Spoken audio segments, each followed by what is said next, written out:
Hello সবাইকে, কি অবস্থা সবার? আজকে আমি বেশ কিছু গুরুত্বপূর্ণ টপিকস নিয়ে আপনাদের সাথে কথা বলবো। আমার মনে হচ্ছে এই টপিকসগুলো আপনাদের জানা উচিত। যারা পার্থে নতুন আসছেন বা আসবেন, তাদের জন্য ডিসিশন নিতে অনেক সহজ হবে। ইভেন আমি যখন অস্ট্রেলিয়াতে আসছি, আমার ওয়াইফ যখন অস্ট্রেলিয়াতে আসছে, আমরা কি সমস্যাগুলো ওই সময় ফেস করছি, এই বিষয়গুলো আপনাদেরকে ক্লিয়ার একটা ধারণা দেওয়া আমি মনে করি উচিত।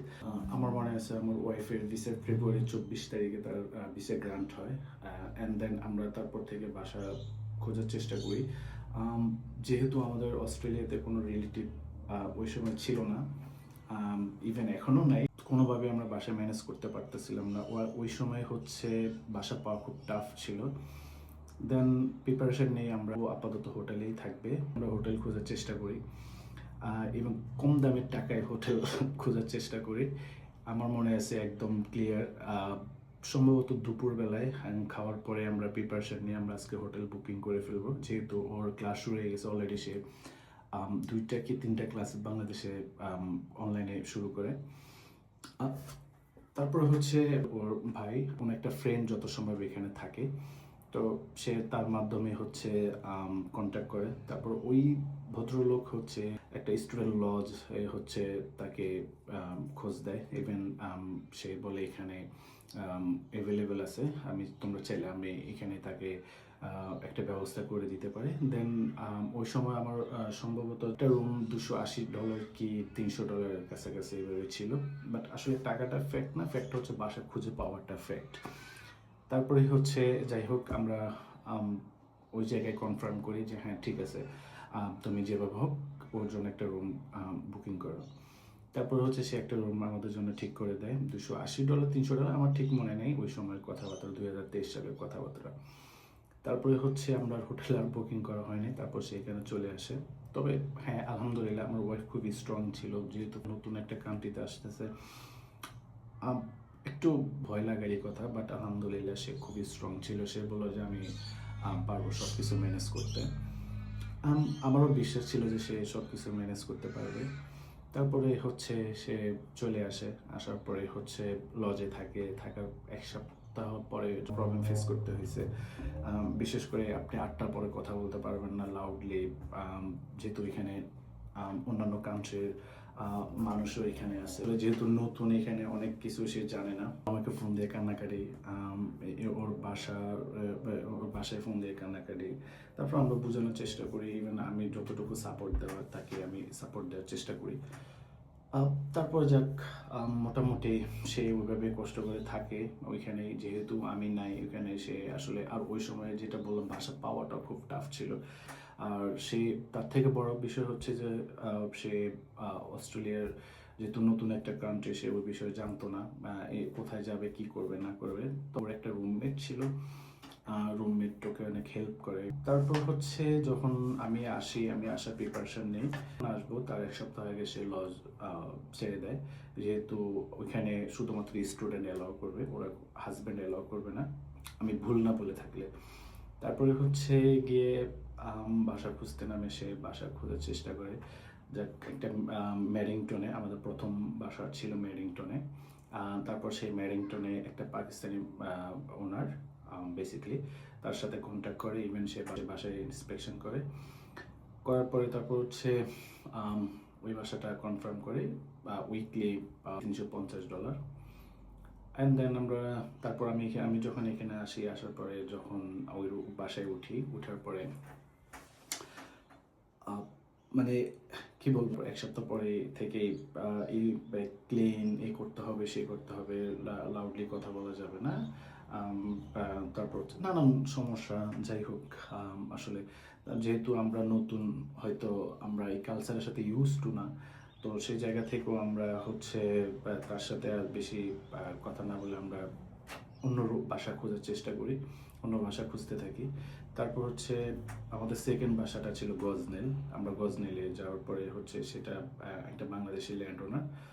তারপর তার সাথে আমরা যত সম্ভব 2 থেকে 3 মাসের মতো ওই বাসায় থাকি। আমাদের সাথে অন্য ফ্ল্যাটমেটও ছিল, তারও বাংলাদেশি ছিল।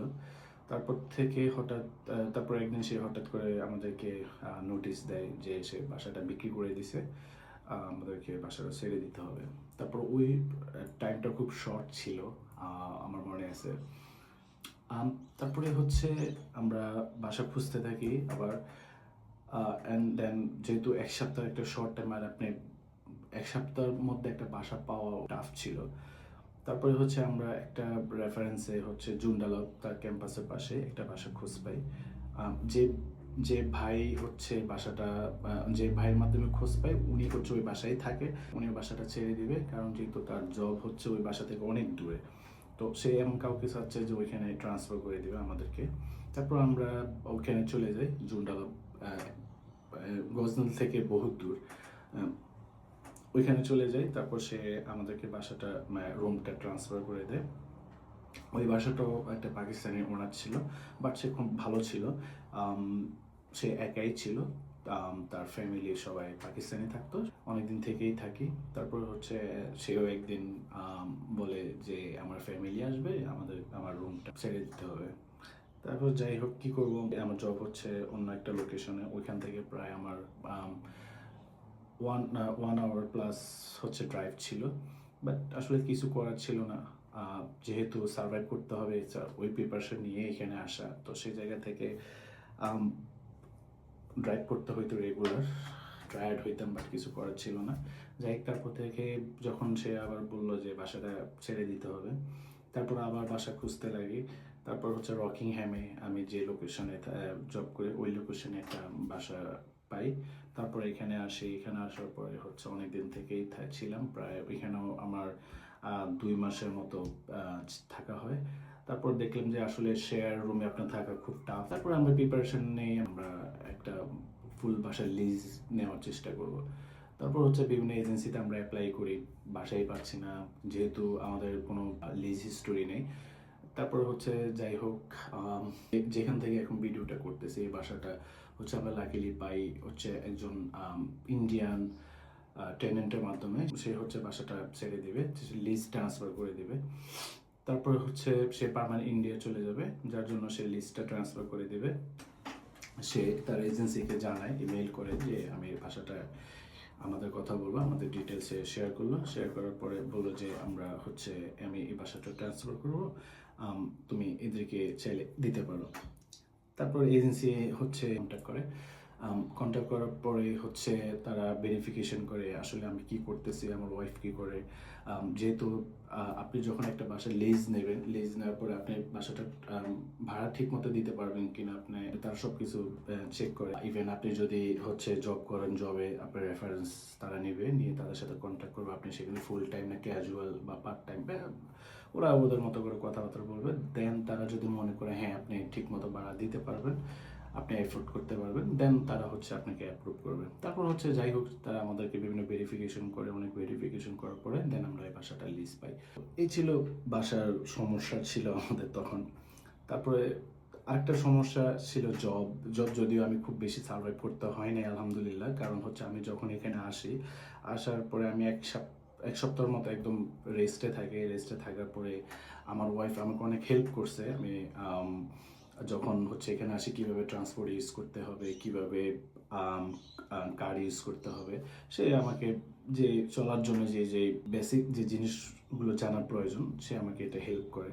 তারপর হচ্ছে একদিন সে আমাকে নিয়ে হচ্ছে প্রথমে সিভি প্রিন্ট আউট করে, তারপর হচ্ছে ডোর টু ডোর আমাকে দিয়ে এসে সিভি ড্রপ করে বিভিন্ন রেস্টুরেন্ট। তারপর হচ্ছে বাট আমি কোনোভাবে রেসপন্স পাচ্ছিলাম না। যখনই আমি সিভি ড্রপ করতে যাই, তারা জিজ্ঞেস করে যে তোমার এজ কত। যখন আমি আমার এজটা শেয়ার করি, যখন আমি আমার এজটা বলি, তারা বলে যে হ্যাঁ ঠিক আছে, আমরা তোমার সাথে কন্ট্যাক্ট করবো যদি আমাদের প্রয়োজন হয়। অ্যান্ড দেন তারা আসলে আর ওইভাবে আর কন্ট্যাক্ট করেও না। আপনার সিভিগুলো নিয়ে ওরা রেখে দিবে, কিন্তু আপনার সাথে কন্ট্যাক্ট করবে না। তো এইবার অনেক ট্রাই করি, পাচ্ছিলাম না। তারপর হচ্ছে ফেসবুকে একটা গ্রুপে, আমার গ্রুপটার নাম ঠিক মনে নেই, একটা গ্রুপে হচ্ছে এক ভদ্রলোক আমার মতো সেম জব খুঁজতেছে। তো সে একটা পোস্ট করে, ওই পোস্টে হচ্ছে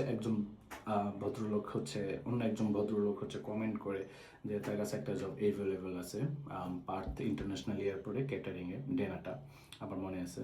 তো ওই ভাইটা হচ্ছে বাংলাদেশি, উনি অনেকদিন থেকে এখানেই থাকে, ইভেন ওইখানে উনি জব করে। তারপরে হচ্ছে আমি ওই কমেন্টটা দেখে আমি ওনাকে মেসেজ দেই, খুব সুন্দর করে দিই, লম্বা করে একটা মেসেজ দিই যে আমি নতুন আসছি, জবটা খুব প্রয়োজন, আমার একটা জব প্রয়োজন। যাই হোক, উনি তারপর আমাকে রেসপন্স করার পরে উনি আমার সিভিটা নেওয়ার পরে উনি ওনার যে সুপারভাইজার তার সাথে কন্ট্যাক্ট করার পরে যাক আমার ওখানে জবটা হয়। তো জবটা হওয়ার পর যদি আমি ওখানে আমি বেশি দিন সার্ভাইভ করতে পারি নাই কোনো একটা রিজনে। তারপর আমি ওখান থেকে চলে আসি, আসার পরে হচ্ছে আবার জব খুঁজতে লাগে। তারপর যাই হোক, আমার ওয়াইফের ফ্রেন্ডের থ্রুতে একটা রেফারেন্স পাই একটা কনস্ট্রাকশনের জবের। তারপর সেখানে আমি যাই, সেখানে ইন্টারভিউ দেই, আল্লাহর মতে সেখানে আমার জব হয়ে যায়। বাট সেখানে আমি বেশি দিন সার্ভাইভ করতে পারি নাই। তারপরে হচ্ছে সেখান থেকে বের হয়ে যাওয়ার পরে আবার কি বলে জব খুঁজতে লাগি। তারপর হচ্ছে আমি অনলাইনে আবার অ্যাপ্লাই করতে থাকি বিভিন্ন এজেন্সিতে।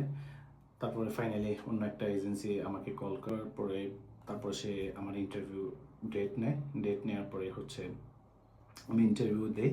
লাকিলি আমি সেখানে উইন হয়ে সেখানে জব পাই।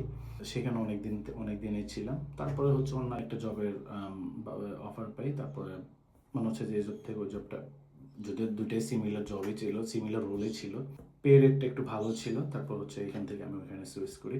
তারপর থেকে স্টিল নাও আলহামদুলিল্লাহ আমি এখানে আছি, এখন পর্যন্তই আছি। মেবি 2 ইয়ার্স হয়ে গেছে আমি এখানে আছি, কোনো সমস্যা হচ্ছে না।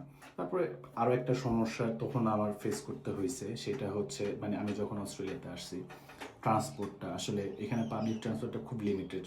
যেমন ধরেন আপনার 5টা-10-এ একটা বাস আসবে, আসার পরে আপনি যদি কোনোভাবে ওইটা মিস করেন, আপনি 15-20 মিনিট আপনাকে ওয়েট করতে হবে। কারণ হচ্ছে এখানে প্রত্যেকটা টাইম নিয়ে একটা বাস, এখানে প্রত্যেকটা টাইম নিয়ে এখানে বাস আসে। আসার পরে আপনি যদি কোনোভাবে মিস করেন তাহলে আপনাকে 15-20 মিনিট আবার ওয়েট করতে হইতে পারে। তারপর হচ্ছে আপনি একটা জায়গা থেকে অন্য একটা জায়গায় যাবেন, আপনাকে হয়তো 2টা বাস ইউজ করা লাগতে পারে, ট্রেন ইউজ করা লাগতে পারে। মানে আপনার ধরেন আপনি গাড়ি দিয়ে ধরেন আপনার নিজের গাড়ি দিয়ে আপনি একটা জায়গায় যাবেন, আপনার সেখানে 20 মিনিট সময় লাগবে। বাট আপনি যখন বাস ইউজ করবেন, পাবলিক ট্রান্সপোর্ট ইউজ করবেন, আপনার সেখানে 1 ঘন্টা 1.5 ঘন্টা সময় লেগে যাবে। তারপর এটা নিয়ে অনেক দিন থেকেই পাবলিক ট্রান্সপোর্ট ইউজ করছি।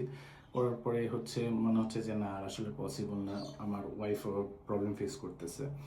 তারপর যদিও এখন পর্যন্ত সে পাবলিক ট্রান্সপোর্ট ইউজ করে, তার কাছে নাকি এটাই ভালো লাগে, যেহেতু সেটার সাথে ইউজ টু হয়ে গেছে। তার থেকে বড় কথা, সে ড্রাইভ জানে না। সে ড্রাইভ না জানাতে তার পাবলিক ট্রান্সপোর্টটা বাধ্য হয়ে ইউজ করা লাগছে। তারপরে আমি দেখতেছি না, আসলে আমি পারতেছি না। তারপর আর তার থেকে বড় কথা হচ্ছে, এখানে আপনি আসার পরে একটা গাড়ি নর্মালি আপনার লাগবে, বিশেষ করে আপনার পাবলিক ট্রান্সপোর্ট এখানে খুবই বাজে। এই বিষয়টা মাথায় অবশ্যই রাখা উচিত আমি মনে করি। কারণ আপনি যখন এখানে আসবেন, আসার পরে আপনি হয়তো 1 সপ্তাহ 2 সপ্তাহ আপনি পাবলিক ট্রান্সপোর্ট ইউজ করতে পারেন, কোনো সমস্যা নেই। বাট আপনি যখন রেগুলার ইউজ করবেন, ভার্সিটি, জব, আপনার বিভিন্ন জায়গায় যাওয়া লাগতে পারে, সেক্ষেত্রে আপনাকে অবশ্যই একটা ওন কার থাকা উচিত। তারপরে যাই হোক, আমি একটা গাড়ি কিনে নিই কম দামি টাকায়। $4,000 কি $4,500 মতো আমি একটা গাড়ি কিনি। গাড়ি কেনার পর ওই গাড়িটা আমি অনেক দিনই ইউজ করছি। তারপরে আমি গাড়ি চেঞ্জ করি। তারপর আমি মেইন যে সমস্যাটা আমি ফেস করতে হয়েছে সেটা হচ্ছে ইংলিশ কমিউনিকেশনটা। এখানে অস্ট্রেলিয়ানদের সাথে আপনি যতই, আমার ওয়াইফ আমাকে মাঝে মধ্যে বলে যে আমরা IELTS দিয়ে আসছি এখানে, অনেকে PTE দিয়ে আসছে এখানে। সে বলে যখন ইউনিভার্সিটিতে তার টিচার যখন লেকচার দেয়, মানে সে বলে এমনও কিছু অস্ট্রেলিয়ানরা আছে যে তারা কি বলে এটা কিছুই আমরা বুঝি না। কারণ তাদের অ্যাকসেন্টগুলো একদমই ডিফারেন্ট। মানে আমরা যে অ্যাকসেন্টটা যেভাবে ইউজ করি, তারা সেটাকে অন্যভাবে ইউজ করে। তো সে বলে যে তাদের কথা বুঝেই যায় না যে আসলে তারা কি বলে না বলে, একদম চুপ করে বসে থাকতে হয়। বাট আপনি যখন অন্য কোনো কান্ট্রির সাথে কথা বলবেন, বিশেষ করে আপনি বাংলাদেশ বলেন, পাকিস্তান, ভুটান, নেপাল, এদের সাথে যখন ইংলিশে কথা বলবেন, ক্লিয়ারলি বোঝা যায় যে সে কী বলতে চায়, আপনি বুঝতে পারবেন, ক্যাচ করতে পারবেন। বাট যখন কোনো অস্ট্রেলিয়ানরা কথা বলবে, আপনি খুব টাফ হয়ে যাবেন যে অ্যাকচুয়ালি আপনার সলভ হয়ে যাবে, এই সমস্যাটা বেশি দিন থাকবে না। বাট প্রথম অবস্থায় এটা খুবই আপনার ভয় লাগবে যে আমি কীভাবে কমিউনিকেশনটা করবো। ইভেন আপনি যখন কথা বলবেন, আপনি কিছুই বুঝবেন না। আমি আসলে মানে প্রথম তারা বললে আমি একদম চুপ করে থাকতাম, বুঝে বলতাম ইয়েস, না বুঝে বলতাম ইয়েস, বা আসলে এটা যদি উচিত না, কিন্তু আমি ভয়ে বলতাম ইয়েস, কারণ আমি তো বুঝতামই না। কারণ ওই সময় আমি মনে আছে আমার উবার করতাম আমি, আবার তো উবারে অনেক সময় তারা কমিউনিকেশন কথা বলে, ও অনেক সময় উবারে তারা হাই হ্যালো কথা বলে, তো আমি একদম চুপচাপ থাকতাম যে আসলে কি সে আমি বুঝিয়ে না আমি কি কথা বলবো। তো এটা আপনাকে ফেস করতে হবে, বা আপনি যত ইংলিশে ভালো হন, এদের এক্সেন্টের সাথে আমাদের এক্সেন্ট কোনোভাবেই মিলবে না।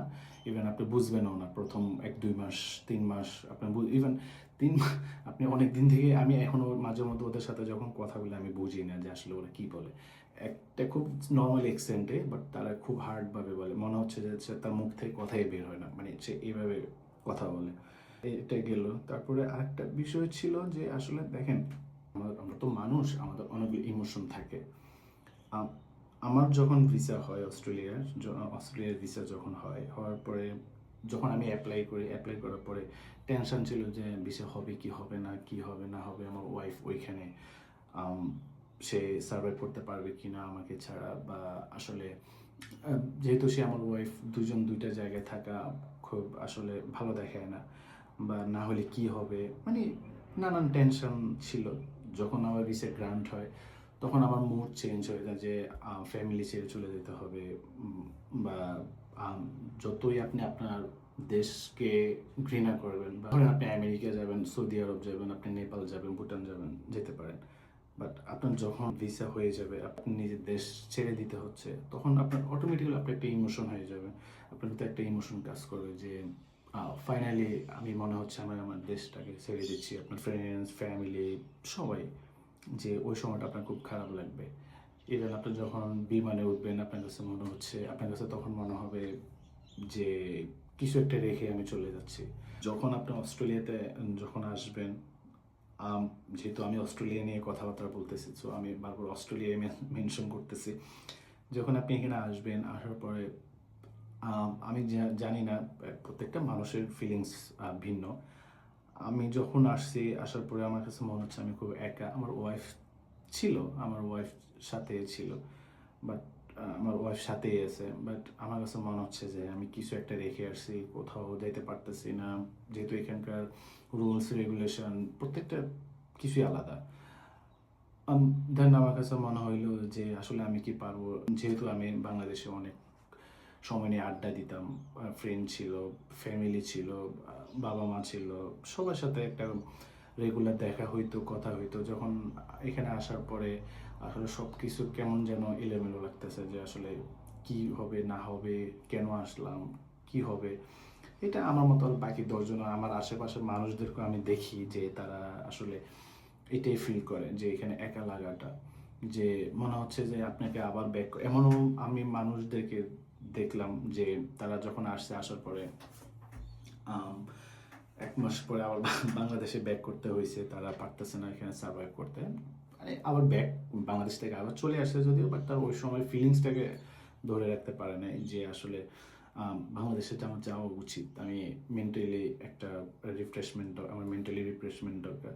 তারপর তারা ঘুরে আসে। আমি আমার পরিচিত মানুষদেরকে এটা দেখলাম।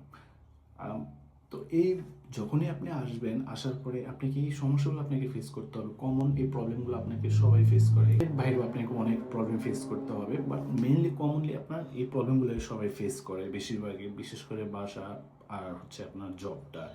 অন্যান্য যে সমস্যাগুলো আপনি ঠিক আছে আপনি ম্যানেজ করে নিতে পারবেন, বাট আপনি এখানে আপনি তো আর রাস্তায় থাকতে পারবেন না, আপনাকে অবশ্যই একটা বাসা লাগবে, ছোট হোক বড় হোক যেটাই হোক, আপনাকে একটা বাসা আপনাকে ম্যানেজ করতেই হবে। তারপর জব, এখানে আপনার জবটা হচ্ছে সব থেকে ইম্পর্টেন্ট। আপনার যদি জব না থাকে, আপনি এখানে হচ্ছে কোনোভাবেই সার্ভাইভ করা আপনার পক্ষে পসিবল না, কারণ বাংলাদেশ থেকে টাকা নিয়ে এসে এখানে আপনি সার্ভাইভ করা, এটা আসলে আমি খুব কম মানুষদেরকে আমি দেখি। যে কথাগুলো এই জন্যই বললাম যে আপনি যখন এখানে আসবেন, অবশ্যই আসার আগে আপনি একটা মেন্টাল একটা প্রিপারেশন নিয়ে আসা উচিত, যে হ্যাঁ আমি প্রিপারেশন নিচ্ছি, আমি সার্ভাইভ করব, যতই কষ্ট হোক আমি ওইখানে সার্ভাইভ, এই মেন্টালিটি আপনার অবশ্যই থাকা উচিত।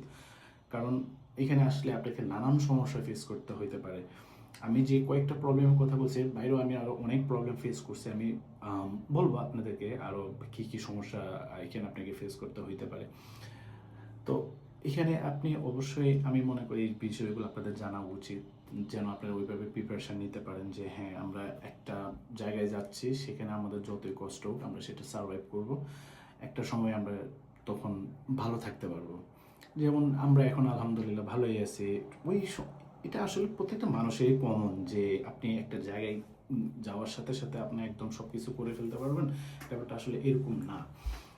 কে একটু বেশি বেশি কষ্ট করে, কে একটু কম কষ্ট করে, কে একটু বেশি সার্ভাইভ করতে হয়, কে একটু কম সার্ভাইভ করতে হয়। এটা আসলে প্রতিটা মানুষের ডিফারেন্ট। এখন আপনার যে নলেজ, আপনার যে ক্রিয়েটিভিটি, আমার কিন্তু সেটা থাকতে নাও পারে। একটু সার্ভাইভ করা উচিত আমি মনে করি, কারণ এই সার্ভাইভটা না করলে, এই প্রবলেমগুলো আপনাকে ফেস না করলে আপনি ভালো কিছু করার সুযোগ পাবেন না। আপনি হচ্ছে নেক্সট লেভেলে যাওয়ার জন্য আপনি রেডি হইতে পারবেন না। কারণ আপনি মানে আপনি দেখেন, আমি একটা কথা শেয়ার করি এখানে। আমি বেশ এখানে আসার পরে শুধুমাত্র বাংলাদেশিদেরকে খুঁজতাম, যেহেতু এখানে অন্য কান্ট্রিদের সাথে আমরা এক্সিস্ট করতে পারি না, যেহেতু অন্য একটা কালচার তারা। তো আমার ওয়াইফ বলতো, দেখো, আমি জানি না এটা আমার বলা উচিত কিনা, আমার ওয়াইফ বলতো যে দেখো তুমি এখানে বাংলাদেশিদেরকে খোঁজাটা অফ করে দাও। চিন্তা করো যে তুমি এখানে একাই আছো, একাই তোমাকে সার্ভাইভ করতে হবে, একাই সবকিছু ম্যানেজ করতে হবে। তুমি এই চিন্তাটা রাখো মাথায়, কারণ এখানে বাংলাদেশিদেরকে একটু অ্যাভয়েড করার চেষ্টা করো। তারপর আমি বললাম যে না, কেন, নিজের দেশি মানুষ, আসলে সব বিষয়ে তো অবশ্যই আমার একটা দেশি মানুষ আমাকে যেভাবে হেল্প করবে, অন্য একজন মানুষ তো আমাকে সেভাবে হেল্প করবে না। তো সে বললো যে ঠিক আছে, তুমি সেটার রেজাল্ট পাবা। তারপর আমি যাই হোক, আমি কয়েকটা প্রবলেম যখন ফেস করি অন্য বিষয়, এগুলো আসলে অন্য কথাবার্তা, তারপর থেকে মনে হইলো হ্যাঁ, আমার ওয়াইফের রাইট ছিল যে আসলে আমাকে একটু অ্যাভয়েড করা উচিত ছিল ওই সময়, বা আমাকে একটু বুঝে শুনে থাকা উচিত ছিল। তারপর থেকে আমি হচ্ছে আমার নিজের মতো করে চলার চেষ্টা করি। যখন আসবেন চেষ্টা করবেন যে নিজের উপরে ডিপেন্ড হওয়াটা, যে ও আমাকে, সে অমুকে হেল্প করবে, সে আমাকে একটা চাকরি ম্যানেজ করে দেবে, সে আমাকে বাসা খুঁজে দেবে, সে এটা করবে সেটা করবে। দেখেন, আপনি যখন নতুন একটা মানুষের সাথে পরিচয় হবেন, তার সাথে আপনার 1 সপ্তাহ, 15 দিন, 1 মাস ভালো একটা রিলেশন থাকবে এখানে। যেখানে যাবেন আপনি তাকে ফোন করবেন যে চলো অমুক জায়গায় ঘুরতে যাই, এটা করি সেটা করি, সে আপনাকে ফোন করবে। বাট এই রিলেশনটা আপনার লং টাইম থাকে না এখানে। কারণ বেশিরভাগ থাকে না এই জন্যই, কারণ আপনি যখন একই সাথে থাকবেন, আপনার কাছে যখন মনে হবে যে এই লোক তো অনেক ভালো মানুষ, আমরা একসাথে রুম শেয়ার করে থাকতে পারি, একসাথে লিজ নিয়ে থাকতে পারি, বাট ওই সম্পর্কগুলো খুব তাড়াতাড়ি বেশি নষ্ট হয়ে যায়, বেশি দিন থাকে না। কারণ হচ্ছে আপনি যখন আমার সাথে দেখা করবেন বা আমার সাথে যখন আসবেন, আড্ডা দিবেন, আপনি হয়তো 1 ঘন্টা, 2 ঘন্টা, 3 ঘন্টার জন্য আপনি ঘুরে করতেছেন। বাট এটা হচ্ছে যখন একসাথে থাকবেন, রুম শেয়ার হোক বা লং টাইম খুব ক্লোজ রিলেশনশিপ হোক, এই রিলেশনগুলো আসলে বেশি দিন থাকে না, কোনো একটা প্রবলেম ক্রিয়েট হয় সেখানে, বা দেখা গেলো যে সে কোনো একটা স্বার্থ হাসিল করার জন্য আপনার সাথে খুব ক্লোজলি মেলামেশা করবে। তো আমার কাছে মনে হচ্ছে যে এখানে আসার পর আপনাকে এই এই জিনিসগুলোতে খুব কেয়ারফুল থাকা উচিত, বিশেষ করে যখন আপনি মানুষের সাথে মিশবেন, বুঝে শুনে মিশা উচিত। কারণ হচ্ছে সবাই আসলে এক না। কারণ আপনি এখানে আসছেন সময় নষ্ট করার জন্য না, আপনি অবশ্যই একটা ড্রিম নিয়ে এখানে আসবেন, সেই পথে আগানো উচিত। আপনি সমস্যা, হ্যাঁ, আপনি অবশ্যই পরিচিত থাকা উচিত, বা সেটা একটা একটা লিমিটের মধ্যে থাকা উচিত। কারণ আপনি যত বেশি ক্লোজ হবেন ততই সমস্যা। আপনি এখানে তো আসলে সমস্যা করার জন্য আসেন নাই, ভালো কিছু করার জন্য এখানে আসছেন। এখানে তো আসলে আসলে আপনি হ্যাঁ ঘুরবেন, আপনি এনজয় করবেন, আপনি ঘুরতে যাবেন উইকেন্ডে, সেটা আলাদা হিসাব। বাট আপনি কন্টিনিউয়াসলি, আপনি যদি প্রতিদিন আপনি বাংলাদেশে আমরা কি করি, নর্মালি আমি যেটা করতাম যে জব শেষ হওয়ার পরে আমি মিরপুর ডিএসএসে জব করতাম, একটা সফটওয়্যার ইঞ্জিনিয়ার, একটা সফটওয়্যার ফার্মে। প্রতিদিন আমি কি করতাম, আমি হচ্ছে আমি আসলে এগুলো আমার যদি মনে পড়ে, আমি খুব মিস করি আমার এই সময়গুলো। আমি যখন হচ্ছে কি বলে 27 নম্বর, আমি জব শেষ করে হচ্ছে আড়ঙ্গের সামনে নামতাম, তারপর হচ্ছে আমার ফ্রেন্ডদের সাথে আড়ঙ্গের মাঠে আড্ডা দিতাম। আমার জব শেষ হতো নর্মালি 7টায়। আমি বাস দিয়ে আসতে আসতে আমার প্রায় হচ্ছে 2 ঘন্টা যাইতে, 2 ঘন্টারও বেশি সময় লাগতো, কারণ অনেক ট্রাফিক থাকতো। তারপরে হচ্ছে লং টাইম আড্ডা দেওয়া হইতো, 10টা 11টা পর্যন্ত আড্ডা দেওয়া হইতো। আম্মা ফোন দিয়ে বকাবকি করতে, এতক্ষণ কী করে, জব তো আর এতক্ষণ না। এটা আমার ভার্সিটি লাইফও, আমি ড্যাফোডিল থেকে পড়াশোনা করি। ভার্সিটি লাইফও আমি আড্ডার পরে ক্যান্টিনেই বসে থাকতাম, ফ্রেন্ডদের সাথে আড্ডা দিতাম। বাসায় যেতাম রাতে 9টায় 10টায়, অথচ আমার ক্লাস শেষ হইতো 3টায়, কখনো 2টায়, কখনো ক্লাস করতাম না, একটা ক্লাস করে বের হয়ে যেতাম। তো এখন দেখেন ওই সময়টাই ছিল একটা কি বলে এনজয় করার সময়। বা একটা সময়ের পরে আপনি হচ্ছে ম্যারিড লাইফ লিড করতে হবে, আপনার ফিউচার নিয়ে একটু চিন্তা করতে হবে। আপনি আম, এখানে আসবেন, আসার পর এখন আপনি যদি চিন্তা করেন যে না ঠিক আছে, আমি মিরপুর থেকে 7টায় জব করে আমি বাংলাদেশে হচ্ছে আড়ঙ্গা মাঠে 3 ঘন্টা 4 ঘন্টা আড্ডা দিলাম, আমি এটা ওইখানে দেই, এটা আসলে সম্ভব না। আপনি দিতে পারেন, এখানে প্রতিটা সময় খুব ইম্পর্টেন্ট। আপনি যখন এখানে আসবেন তখন সেটা আপনি খুব ভালোভাবে রিয়েলাইজ করতে পারবেন। হয়তো আমি এটা আসলে আমার এক্সপিরিয়েন্সটা আমি শেয়ার করতেছি। তো এখানে প্রতিটা সময়ের খুব মূল্য বেশি। আপনার কাছে মনে হবে যে না, আমি যে 1 ঘন্টা যে 5 মিনিট এখানে আড্ডা দিচ্ছি, সময় কাটাচ্ছি, সময় নষ্ট করতেছি, আমি সেই 1 ঘন্টা আমি একটা উবার করি, আমার $5 ইনকাম হবে, $5, সরি আমি হচ্ছে টাকা বলতেছি, $5 ইনকাম হবে, আমি এটাই আমার ভালো। এখানে আড্ডা দিলে আমার কিছুই আসবে না। আপনি মন চাইবো না, মন আপনি চাইলেও সেটা হবে না। আপনার মনে হবে যে না, আমি উবার ইটস করি বা উবার এক্স করি, বা আমি অন্য কোথাও টাইমটা স্পেন্ড করি যেখান থেকে আমার টাকা আসবে। আমি পার্সোনালি যেটা করি, আমার জব শেষ হওয়ার পরে হচ্ছে আমি এখন যদি আমার উবার করা হয় না, আমি উবার করতাম। হ্যাঁ, উইকেন্ডে আমি হচ্ছে চেষ্টা করি দু একজনের সাথে মিট করার, একটু সময় একটু এনজয় করার, বাট সেটা প্রতিদিন না। আমি হয় শনিবার বা রবিবারে যে কোনো একদিন, তাও সর্বোচ্চ গেলে 2 থেকে 3 ঘন্টার জন্য বের হই বাসা থেকে। সন্ধ্যা 7টায় বের হই, রাতের 9টা 10টার মধ্যে আবার ব্যাক করি।